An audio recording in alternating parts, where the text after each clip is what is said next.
The Hamptons estate rose from the dunes like something conjured from a dream, all white columns and endless glass reflecting the Atlantic shimmer. Violet Reed stood at the entrance, clutching her simple navy clutch, watching luxury sedans discharge guests in gowns that cost more than her monthly rent. The ocean breeze carried salt and the scent of gardenias, but all Violet could taste was the bitter weight of failure pressing against her ribs. She had almost stayed home, almost sent her regrets, claiming illness or emergency. But Scarlett was her sister, and despite everything, despite the comparisons and the whispers and the way their mother's eyes always slid past Violet to land on Scarlett with pride, she loved her. Before we jump back in, tell us where you're tuning in from. And if this story touches you, make sure you're subscribed, because tomorrow, I've saved something extra special for you. Inside, the reception hall blazed with opulence. Crystal chandeliers scattered light across marble floors polished to mirrors. White orchids cascaded from centerpieces taller than Violet herself. Guests moved in elegant clusters, champagne flutes catching the afternoon sun streaming through floor-to-ceiling windows that framed the ocean like living paintings. Violet found her assigned table tucked near the wall, far from the sweetheart table where Scarlett would soon sit in her ivory gown that had graced the cover of Bridal Couture. The table held elderly aunts who squinted at name cards, distant cousins whose names Violet couldn't recall, and an empty chair that seemed to mock her with its vacancy. "Violet, dear." Aunt Miriam's voice carried false brightness. "We were just saying how lovely the ceremony was. Your sister looks absolutely radiant." "She does," Violet agreed, summoning a smile she'd practiced in the mirror. "And how is what do you call it? Your little baking business?" Cousin Patricia leaned forward, diamonds glinting at her throat. "It closed." Violet kept her voice steady. 6 months ago. The table fell silent, the kind of silence that screamed pity louder than words ever could. "Oh, sweetheart." Aunt Miriam's hand fluttered to her chest. "Your mother mentioned something, but I thought surely. Well, I'm certain you'll find your footing eventually." Eventually. As if Violet were a child still learning to walk instead of a 32-year-old woman whose dreams had crumbled along with her bakery's foundation. From the next table, whispers drifted over. "That's the sister? The older one. Poor thing. First the engagement falls apart, then her business. And now she has to watch Scarlett marry into the Sterling family. I heard the fiancé left her for someone more ambitious. Can you imagine?" Violet's fingers tightened around her water glass. She could imagine. She'd lived it. Michael's words still echoed in the hollow spaces of her chest. "You're too cautious, Violet. Too afraid to take risks. I need a partner who reaches for more." He'd reached, all right, straight into their joint business account, emptying it before disappearing with his new partner. The ceremony began, and Violet stood with the other guests as Scarlett appeared at the back of the hall. Her sister was luminous, a vision in silk and lace, every inch the fairy tale bride. Christopher Sterling, her groom, watched her approach with the kind of wonder that made Violet's throat ache. She remembered when Michael had looked at her that way, before the bankruptcy, before he'd realized she was just ordinary Violet, not someone who could match his ambitions. "Dearly beloved," the officiant began, and Violet let the words wash over her, meaningless as rain on glass. The reception roared to life after the vows. Music swelled, guests crowded the dance floor, and Violet retreated to her table, grateful for the shadows. Her mother, Dorothy Reed, materialized beside her chair, resplendent in rose silk. "Violet, darling, you're slouching." Dorothy's smile was bright, her eyes critical. "And that dress, is it the one you wore to the Hendersons' anniversary?" "I made it myself," Violet said quietly. "Oh." Dorothy's expression flickered. "Well, it's very practical. Unlike your sister's gown. Did you see the beading? French lace, custom designed. Christopher spared no expense." She paused, lowering her voice. "I suppose at least one of my daughters found happiness." The words landed like stones. Violet nodded, unable to form a response that wouldn't crack her composure. Dorothy drifted away, leaving Violet alone with the elderly aunts who'd fallen into conversation about their own grandchildren's achievements. Violet reached for her phone beneath the table, checking the time. 7:45. Hours remained before she could escape. The violinist shifted into a waltz. Couples flooded the floor, silk skirts swirling, polished shoes gliding. Scarlett and Christopher moved at the center, perfect as a photograph. Near them, other couples laughed and spun, all paired, all belonging. Violet pressed her palm flat against the tablecloth, grounding herself in the texture. She would not cry. Not here, surrounded by people who already pitied her. Not at her sister's wedding, where her unhappiness would become another story whispered over cocktails. The scent hit her first, cologne, expensive and subtle, with notes of cedar and something darker. Then a presence, commanding enough that conversation at nearby tables stuttered and stopped. Violet looked up. The man standing beside her chair was tall, broad-shouldered, dressed in a suit so perfectly tailored it seemed sculpted rather than sewn. His hair was dark, touched with silver at the temples, and his features carried the kind of sharp elegance that made photographers salivate. But it was his eyes that stopped her breath, gray, intense, and fixed on her with unsettling focus. He said nothing, simply pulled out the empty chair beside her and sat, his movements deliberate and calm, as if he'd always intended to be there. Violet blinked, confused. I think you have the wrong. Pretend you're with me. His voice was low, meant only for her, brushing her ear like velvet over steel. And they'll stop looking at you like that. Her pulse stumbled. She turned to face him fully, searching those gray eyes for explanation. Excuse me. He didn't look at her. His gaze remained fixed across the room, toward a cluster of guests who had frozen mid-conversation, staring. They're watching, he murmured. If you don't mind, let's make them believe. Around them, whispers erupted like wildfire. Heads turned. The elderly aunts at Violet's table gasped softly, recognition dawning on their faces. Is that Alexander Sterling? The brother? The billionaire? Why is he sitting with her? Heat flooded Violet's cheeks. She wanted to protest, to demand answers, to stand and walk away from whatever strange performance this man had initiated. But something stopped her, the calculating intelligence in his eyes, the way his presence had transformed the room's attention from pity to fascination. And beneath her confusion, a reckless spark flickered. For months, she'd been the failure, the disappointment, the sister who couldn't make it work. Here was a stranger offering her a different role, even if just for a moment. Slowly, almost against her better judgment, Violet gave the smallest nod. Alexander Sterling leaned back in his chair, one arm resting casually behind hers on the seat back, close enough that anyone watching would assume intimacy. His expression remained neutral, but she caught the ghost of satisfaction at the corner of his mouth. The whispers crescendoed into a symphony of speculation. Violet's heart hammered against her ribs, trapped between disbelief and a strange, dangerous anticipation.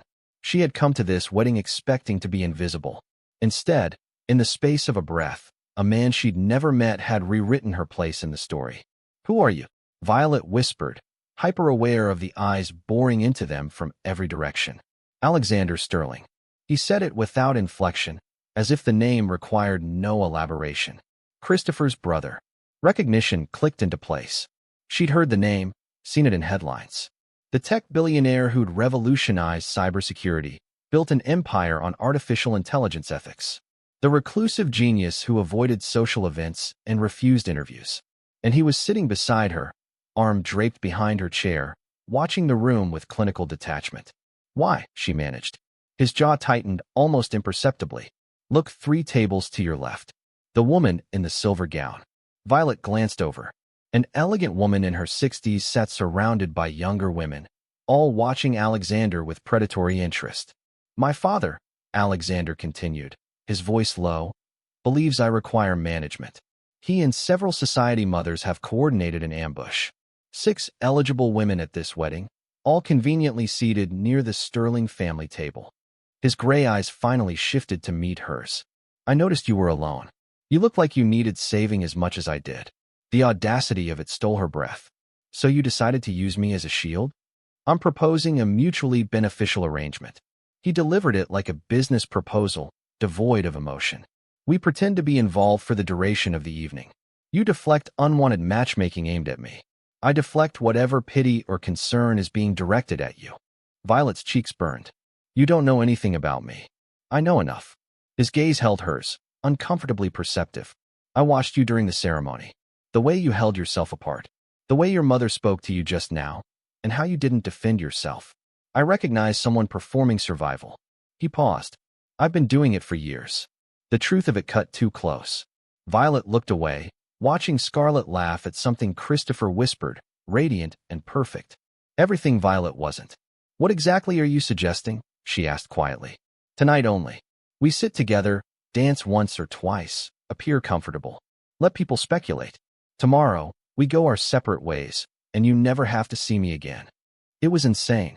Completely, utterly insane. Violet. Her mother's voice rang across the space. Dorothy was approaching, her expression bright with forced cheer and barely concealed pity. Darling, I was just telling Mrs. Henderson about your plans too. Oh. She stopped short, registering Alexander for the first time. Her mouth formed a perfect O of surprise. Mrs. Reed. Alexander stood smoothly, extending his hand. Alexander Sterling. I was just convincing your daughter to dance with me. Before Violet could react, his hand found hers beneath the table, warm and steady. The casual intimacy of the gesture sent shock through her system.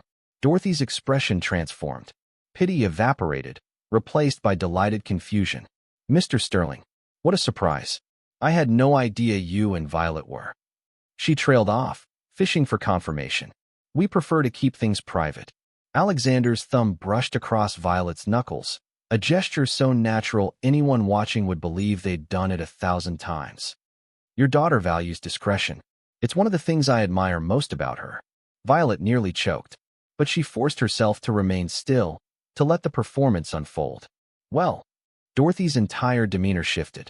The critical edge vanished, replaced by something Violet recognized with bitter clarity, approval. How wonderful. Violet, you didn't mention. We've been taking things slowly, Violet heard herself say, amazed at how steady her voice sounded. Getting to know each other away from all this. Alexander's hand tightened fractionally on hers, acknowledging the lie. Dorothy beamed. Of course, of course. Well, I'll leave you two alone. But Violet, we must talk later. She swept away, already heading toward a cluster of relatives, no doubt to share the news. The moment she left, Violet tried to pull her hand free. Alexander held on a moment longer before releasing her. That, she said tightly, was manipulative. That was effective. He settled back into his chair. Your mother no longer looks at you with pity. The guests are intrigued rather than sympathetic. And notice, he gestured subtly toward the Sterling family table. The women my father selected are now occupied gossiping about us instead of planning approaches. He was right. The entire dynamic had shifted. Violet was no longer the forgotten sister sitting alone. She was the mysterious woman who'd captured Alexander Sterling's attention. You're infuriating, she muttered. I've been called worse. Something that might have been amusement flickered in his gray eyes. So, do we have an agreement? One evening, mutual benefit, no strings. Violet studied him, this stranger who'd inserted himself into her catastrophe of a night. He was calculating, analytical, clearly more comfortable with strategy than emotion. But there was something else beneath the surface, a weariness she recognized, a bone-deep exhaustion from constant performance. Just tonight, she said finally. Tomorrow, this never happened. He extended his hand formally, as if sealing a business deal. Agreed. Violet placed her hand in his, feeling the warmth of his palm, the strength in his fingers. For better or worse, she'd just agreed to the strangest proposition of her life. Around them, the whispers continued, speculation building like a wave. Christopher appeared at their table, his expression confused and wary. Alexander. His tone was carefully neutral. I didn't expect you to actually come. Christopher. Alexander's voice cooled several degrees. Congratulations on your marriage. The tension between them was palpable, years of distance compressed into the space of a handshake.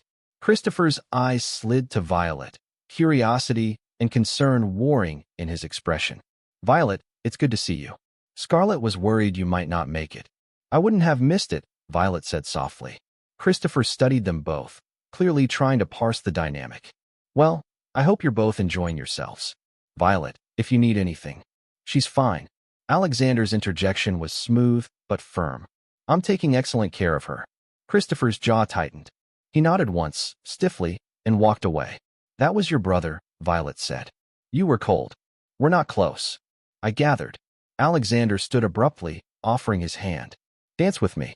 People are watching. Let's give them what they expect. Violet hesitated. I'm not very good at this. Neither am I. But we'll manage. His gray eyes held a challenge. Unless you'd rather return to being pitted? The words stung because they were true. Violet placed her hand in his and let him pull her to her feet.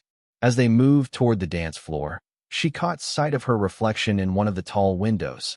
A woman in a simple navy dress, hand in hand with a billionaire who looked at her like she mattered. It was all pretense, all performance. But God, it felt real. The band shifted into a waltz as Alexander led Violet onto the polished floor. Other couples parted slightly, making space, their faces bright with curiosity. Violet's pulse hammered in her throat. I should warn you, she murmured as Alexander's hand settled at her waist. I haven't danced like this since my cousin's wedding 3 years ago. Preparing and narrating this story took us a lot of time. So if you are enjoying it, subscribe to our channel. It means a lot to us. Now back to the story. Then follow my lead. His voice was low, meant only for her. And smile. Not that practice smile you've been wearing all evening. A real one. Hard to smile genuinely when participating in an elaborate lie. His lips curved fractionally. Think of it as improvisation. You're a pastry chef, aren't you? Creating something beautiful from basic ingredients. She blinked, surprised. How did you know? Your hands. He guided her into the first turn, his movements precise and controlled. Flour under your nails you couldn't quite scrub away. Small burn scars on your wrists. And when you were sitting alone, you were sketching something on a napkin. Looked like a cake design. Heat crept up Violet's neck. He'd noticed all that? You're observant. I notice patterns. It's what I do. He spun her expertly, and she stumbled slightly. His grip tightened, steadying her. Relax. You're thinking too much. I'm dancing with a stranger in front of hundreds of people while pretending we're together. Thinking seems appropriate. Then think about this instead. His gray eyes held hers, intense and unwavering. Every person watching us right now is revising their opinion of you. You're no longer the overlooked sister. You're the woman mysterious enough to interest someone who never shows interest. That's power, Violet. Her name in his voice sent an unexpected shiver through her. You're manipulative. I'm practical. There's a difference. They moved through the waltz, and gradually, Violet's steps grew steadier. Alexander was a skilled dancer, his lead so confident that her body began to trust the rhythm. Around them, other couples swirled, but the attention kept returning to them. Whispers, sidelong glances, speculation buzzing through the crowd. When the music ended, Alexander bowed slightly, a gesture both formal and oddly intimate. Applause rippled through the hall, and Violet realized with mortification that people were clapping for them. That was, she started. Effective, Alexander finished. Come, we should return to your table before the next phase begins. Next phase. People will want to meet you now, to assess whether you're worthy of me. His expression turned sardonic. Welcome to high society. It's exactly as shallow as you imagine. He wasn't wrong. As they returned to their seats, a steady stream of guests materialized. Christopher's medical colleagues, business associates of the Sterling family, society figures who'd never given Violet a second glance, all suddenly fascinated by the woman at Alexander's side. How did you two meet? Asked an elegant woman in emerald silk. Violet's mind blanked, but Alexander answered smoothly. A coffee shop in Brooklyn. 6 months ago. She was sketching, I was working, and I knocked over her coffee. Entirely my fault. How romantic, the woman breathed. Violet stared at Alexander, impressed despite herself by the ease of his fabrication. He'd created a story detailed enough to seem genuine, but vague enough to resist interrogation. Harrison Sterling approached their table, and Violet felt Alexander's posture shift beside her, tension radiating through his frame despite his neutral expression. Alexander. The older man's voice was cold, assessing. I see you found entertainment. Entertainment. The word was chosen deliberately, designed to diminish. Father. This is Violet Reed, Scarlett's sister. Alexander's hand found Violet's on the table, a gesture both protective and proprietary. Violet, my father, Harrison Sterling. Harrison's pale eyes swept over Violet, cataloging and dismissing in a single glance. Ms. Reed, I understand you're in the culinary field. I was, Violet said, lifting her chin. My bakery closed recently. I'm restructuring. Restructuring. Harrison's smile didn't reach his eyes. How diplomatic. Alexander, I trust you'll join us at the family table soon? There are several people who'd like to speak with you.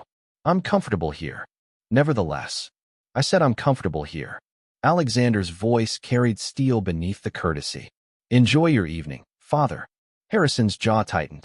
He nodded curtly and strode away, displeasure radiating from every line of his frame. He's charming, Violet said quietly. He's calculating. Alexander released her hand but remained close. He built an empire by treating people as assets. He expected me to become the same. Did you? His gray eyes met hers, something vulnerable flickering in their depths. I'm sitting here with you, aren't I? Pretending to be human for an evening.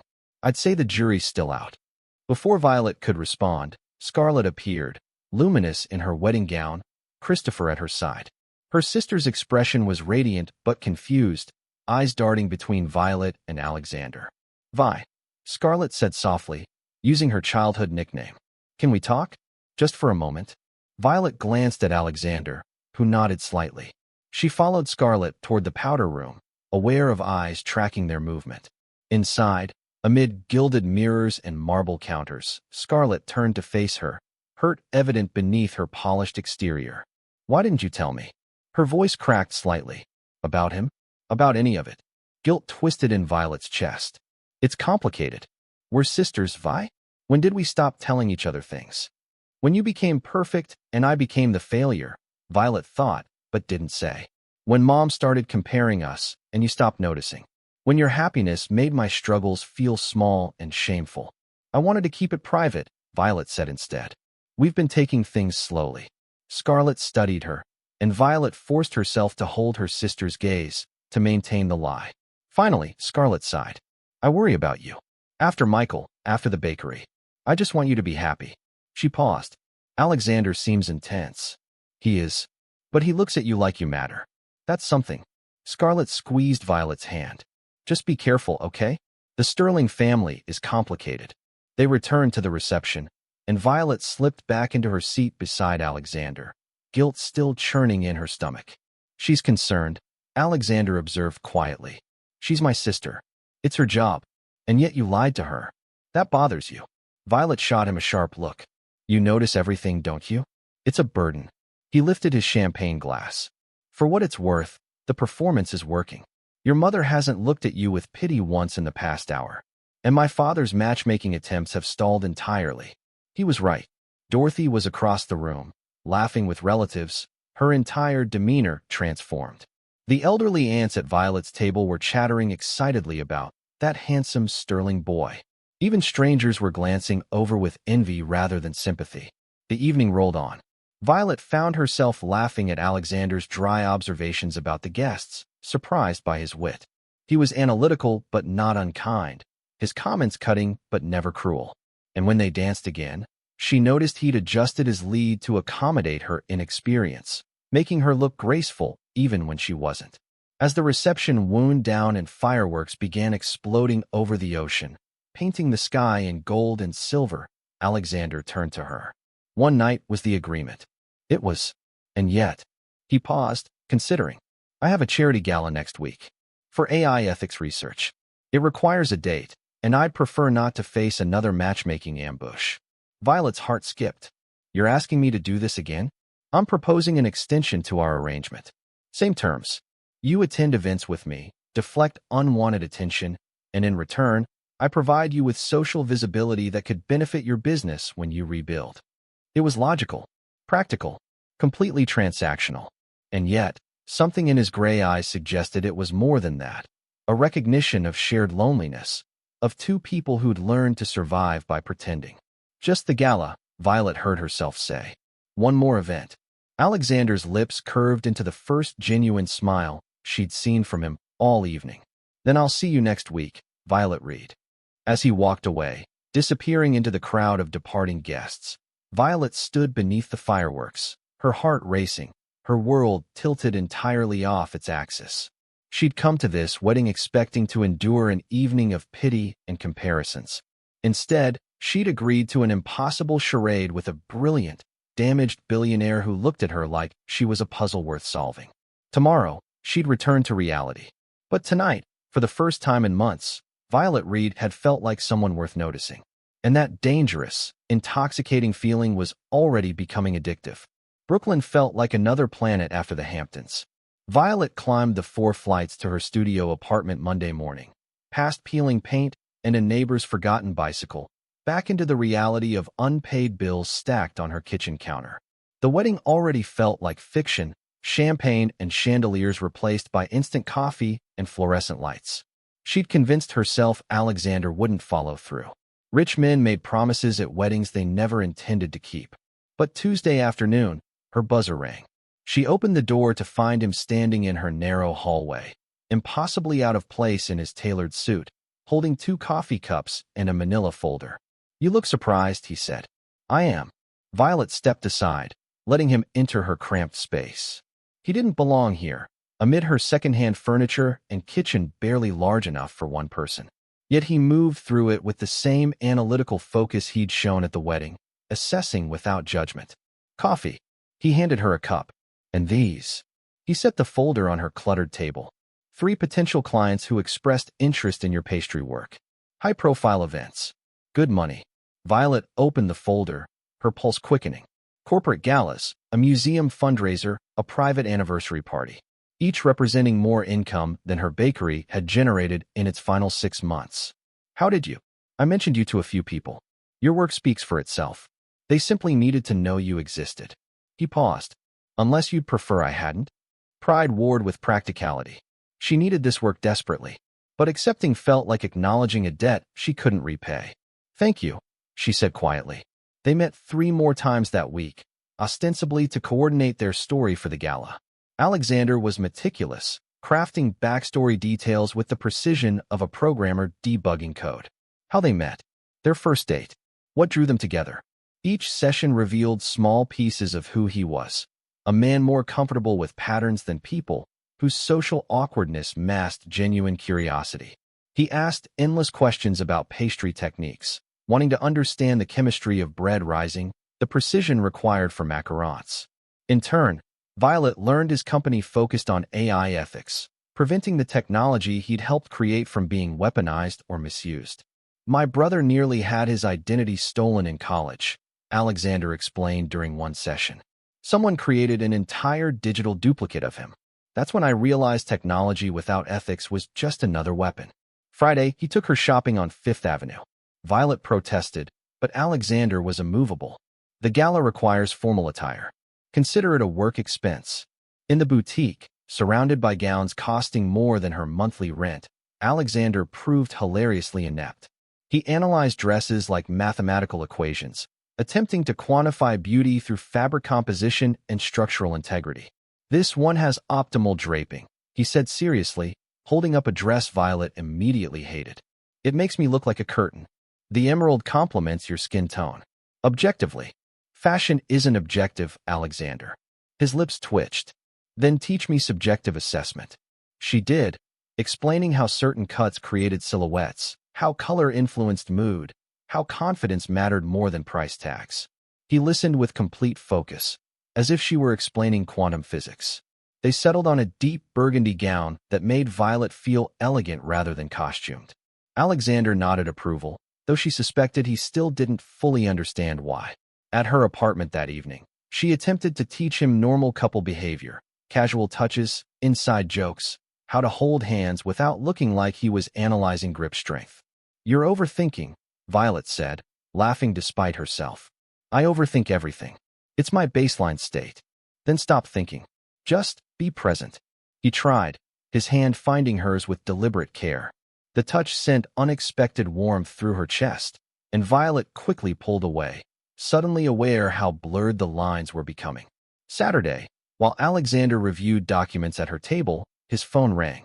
The change in him was instant and dramatic, shoulders tensing, jaw tightening, voice dropping to frost.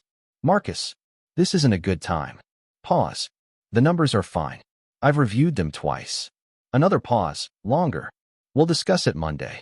He ended the call, but tension radiated from him like heat from pavement. "Your business partner?" Violet asked carefully.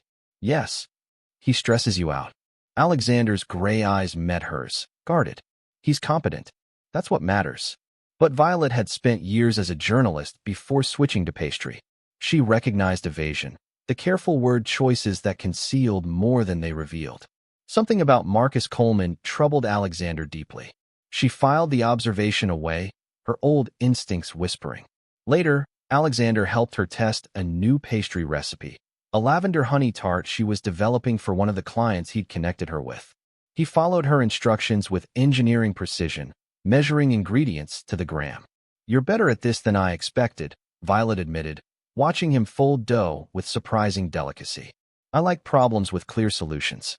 Baking is chemistry. Chemistry makes sense. Unlike people, especially unlike people." They worked in comfortable silence, and Violet felt something shift between them. The performance giving way to genuine collaboration, two lonely people finding unexpected ease in each other's company. The night before the gala, her phone buzzed. A message from an unknown number, but she recognized Michael's casual cruelty instantly. "Stop flaunting your sugar daddy on social media. Some of us are trying to move on." The words hit like a physical blow. Violet sat on her bed, hands shaking, old wounds tearing open. Michael had stolen from her, betrayed her, destroyed everything they'd built together. And somehow she was the villain for rebuilding? She nearly texted Alexander to cancel. This arrangement was already too complicated, too dangerous to her carefully reconstructed defenses. But as her finger hovered over the keyboard, she hesitated. One more event. Then she'd walk away before this charade cost her more than she could afford. The Metropolitan Museum of Art glittered like a jewel box Saturday evening.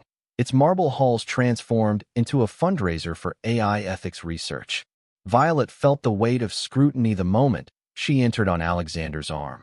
Tech moguls, politicians, journalists, all watching, assessing, wondering who she was and whether she belonged. Alexander's presence beside her was steady, his hand at her waist, both comfort and performance. They'd rehearsed this. Practiced smiles, synchronized movement, the appearance of a couple comfortable in their intimacy. But tonight felt different, heavier with unspoken things. Marcus Coleman arrived fashionably late, a stunning blonde on his arm. He was handsome in a magazine cover way. Perfect teeth, expertly styled hair, charm that felt calculated even from across the room. He spotted Alexander immediately and navigated toward them with predatory precision. "Alexander, wonderful to see you actually attending one of these." Marcus's smile was warm, but his eyes were cold as they slid to Violet. "And you must be the mysterious Violet." Marcus Coleman, Alexander's partner. "Business partner," Alexander corrected, an edge to his voice Violet hadn't heard before. "Of course." Marcus's handshake lingered too long on Violet's hand. "Alexander's been keeping you quite secret. We were beginning to think you were imaginary." "I prefer privacy," Violet said evenly. "How refreshing.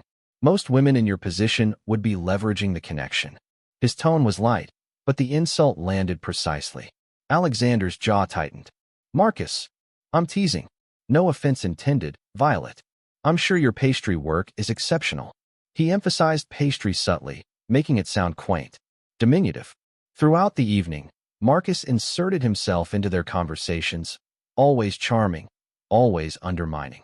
He'd redirect credit for company achievements away from Alexander, plant seeds of doubt with investors, position himself as the approachable face of Sterling Technologies while painting Alexander as the difficult genius.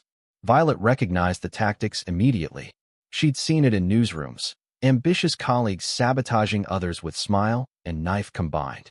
During a bathroom break, she overheard two board members by the sinks. "The offshore accounts are concerning," one said. "Alexander's signatures are all over the transfers. Marcus assures me it's legitimate tax strategy, but the optics. If this goes public, Alexander takes the fall."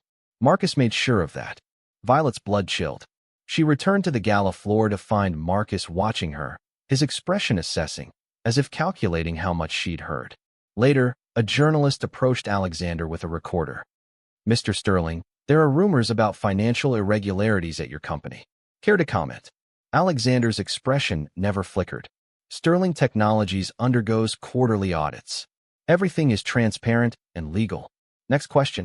But Violet saw it, the flash of genuine fear before his mask returned. Something was deeply wrong. In the car afterward, Alexander stared out the window, silent. "What's happening?" Violet asked quietly. With Marcus?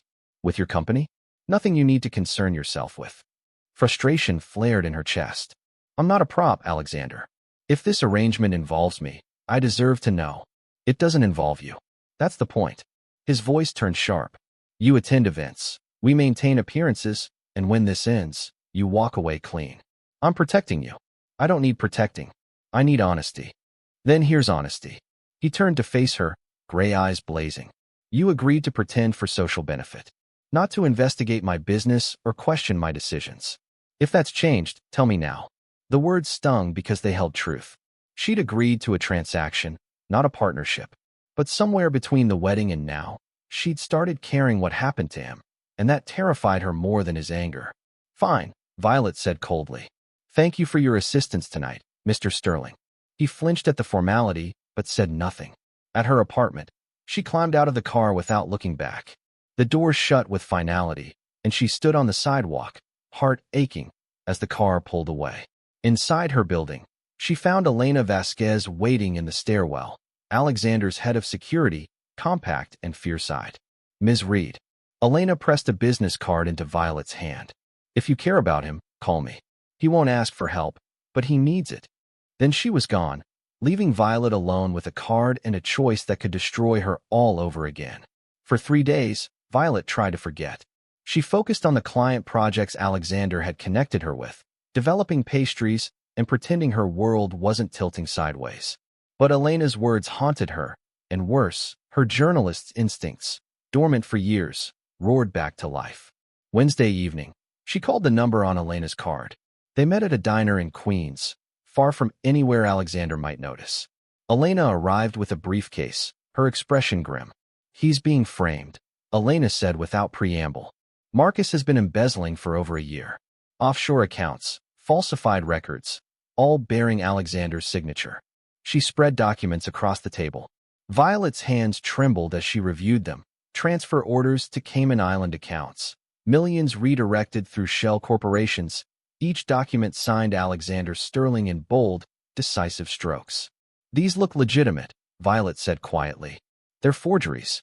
Excellent ones. Elena pointed to subtle inconsistencies. The pressure points are wrong. The signature's too perfect, copied rather than natural. Violet's investigative training kicked in. She'd done forensic journalism before switching careers, had learned to spot doctored documents and follow money trails. These signatures were good, but not flawless. Why haven't you gone to the board? We need more proof. Marcus covered his tracks brilliantly. Without the original documents, we can't prove forgery. Elena's jaw tightened. Alexander's been investigating alone for months. But Marcus caught on.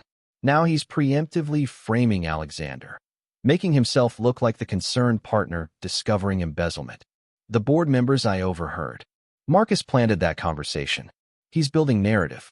In 2 weeks, there's a board meeting where he'll present evidence against Alexander. Without counterproof, Alexander loses his company and possibly faces criminal charges. Violet's chest tightened. This was exactly what Michael had done, embezzled funds, then positioned himself as the victim when she discovered it, turning everyone against her until she was the one who looked guilty. What can I do? Elena studied her carefully. Alexander would never forgive me for involving you. But you have something we don't. You're not associated with the company. Marcus doesn't see you as a threat. Yet. Elena leaned forward. If you could get close to Marcus, gain his trust, maybe he'd reveal something we can use. Every instinct screamed this was dangerous. But Violet thought of Alexander's vulnerability when he'd mentioned his mother, the way his walls had lowered in her tiny kitchen, how he'd looked at her like she mattered. She'd been passive once before. Let betrayal destroy her without fighting back. Not again. Tell me what you need, Violet said. The next day, she messaged Marcus Coleman through the company website, requesting a meeting to better understand Alexander's work. Marcus responded within an hour, inviting her to lunch at an upscale restaurant. He arrived perfectly groomed, all charm and calculated warmth. Violet, so glad you reached out. Alexander can be quite secretive about his work. I'm happy to illuminate. His smile never wavered. Between us, I worry about him sometimes. He's brilliant, but intense. Sometimes unstable. Unstable. Marcus leaned in conspiratorially. The pressure gets to him. His mother's death affected him deeply. Sometimes I wonder if he's making sound decisions. He paused. How much has he told you about company finances? Very little. Violet kept her voice uncertain, troubled. He's been distant lately. That concerns me. Marcus's expression turned sympathetic. Alexander has a pattern of pushing people away when stressed. I'd hate to see you hurt. The manipulation was masterful, positioning himself as the concerned friend while planting doubt about Alexander's stability. I don't know what to think anymore, Violet said, letting vulnerability show. Marcus's eyes gleamed. He thought he was winning. They talked for an hour, Marcus subtly undermining Alexander while presenting himself as the stable, trustworthy alternative. Violet played the role of uncertain girlfriend, troubled by Alexander's secrecy, feeding Marcus's confidence that she could be turned. When Marcus's questions grew too specific, she deflected with emotion rather than answers, and he accepted it, already convinced of her naivety. She left the restaurant feeling dirty but triumphant. Marcus had revealed nothing concrete yet, but he'd shown his hand. He saw her as a tool to be used against Alexander. That evening, she returned to her apartment to find Alexander waiting outside, his expression thunderous. Elena told me what you're doing. Violet lifted her chin. Good. Then you know I'm helping. You're putting yourself in danger. His voice shook with barely controlled fury. Marcus is dangerous, Violet. If he realizes you're investigating, then I'll be careful. This isn't a game. He stepped closer, gray eyes blazing. You have no idea what you're risking. I have every idea. Her voice rose to match his. My ex-fiancé did exactly what Marcus is doing. He stole from me, framed me, destroyed everything I'd built. I know precisely what I'm risking, and I'm doing it anyway. Alexander stared at her, something cracking in his expression. Why? Because I can't stand by and watch it happen again.